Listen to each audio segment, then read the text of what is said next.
Next up, we'll dive into the chemical industry a little bit.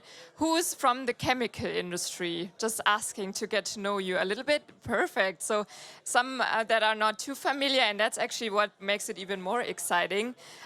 So we'll have the ChemX Project on stage today. And we welcome on stage Torsten, head of PMO. Watch out. And he'll talk about the digitization for competitive, sustainable, and resilient companies. So give it a round of applause.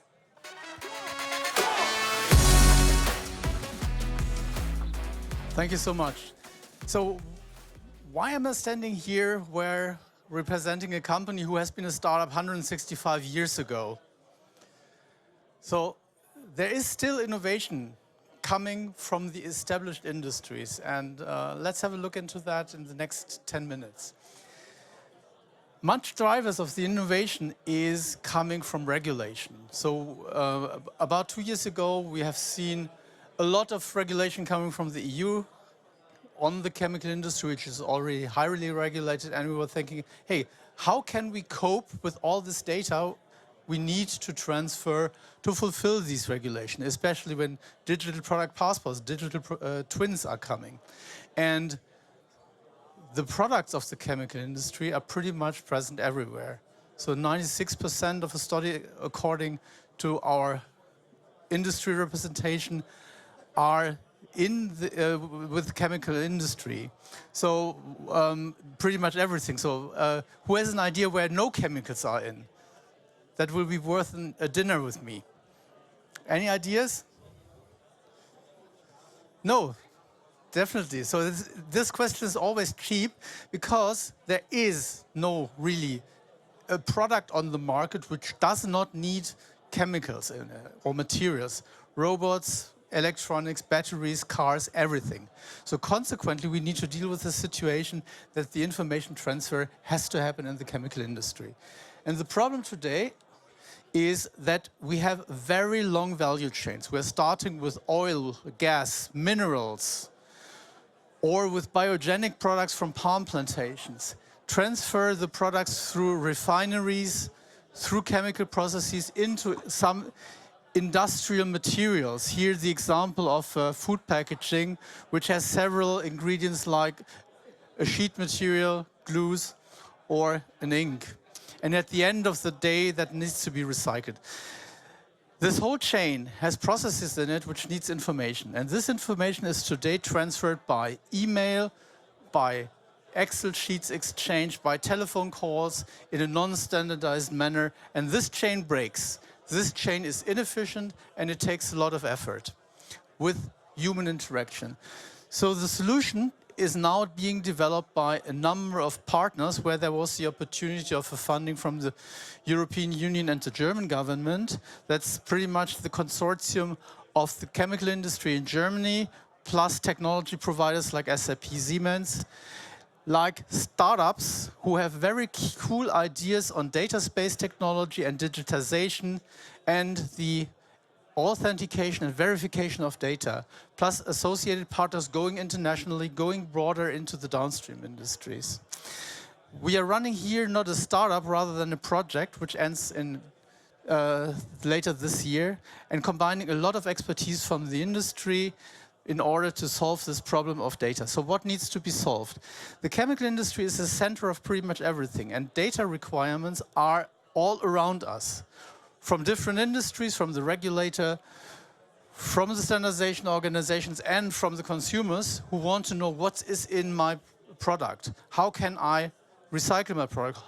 What's the longevity of my product? This information has to be measured based on primary data that we are in the position of steering the value chains and driving value chains towards a more sustainable and circular impact. If you look more in detail, this is a quite different approach. Today we are speaking mostly about products going to the market. That's on the right side of the chart, where you have products which are unique and are accompanied by information uniquely until the end they are recycled. However, the manufacturing before them is very highly branched and the information has to travel with the materials. If you want to handle such a complexity, it cannot be done manually. It must be organized in a structured manner. And let's have a look into one of the extracts, such a triplet. We're talking now about the information transfer. A couple of things needs to be organized in order to be efficient and reduce the manual effort. Number one is that we need to have the technical connector to digitalize the whole information chain. Number two, we need to identify who is in the value chain, the operators, without disclosing the whole value chain. So only those who are directly connected because of antitrust law must talk with each other, but no one shall know the supplier of your supplier.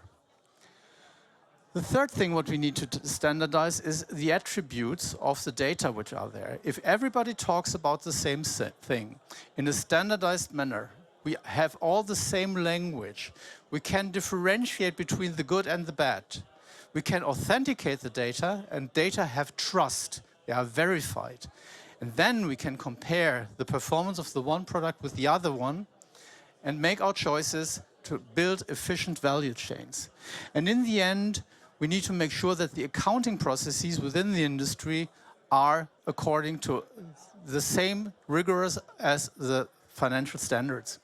And in the end, the customer is going to say what they need to know and what they will deserve to know. The part where if we go up in the level, what does that method impact on the system? Today, everybody is speaking with everyone in these chains. That means that we have an end-to-end relationship. These relationships can be reduced into a one-to-end relationship. If we have a standard, if you're talking the same thing, you can definitely produce the data once, use many. That is the efficiency of the data spaces we are going to develop in this consortium. And that this is not just a vision or thinking, we have done it. We have 6 use cases really electrified and built in many stages of subsequent chemical industries. We have produced it into digital product passport for downstreams, in paints, in textiles, in automotive use cases. It works. So here we are at the bench of the industrial implementation of a network, which is going not only to drive sustainability and circularity, but the main driver for us as the industry is to save cost. We are estimating that we can save about 1 to 3 billion on the industry level in Europe, and that means the competitiveness of the chemical industry sees another piece of the puzzle to become more sustainable in the future, even economically. So in the end, we have seen that there is an innovation coming from a very traditional industry in the digital field.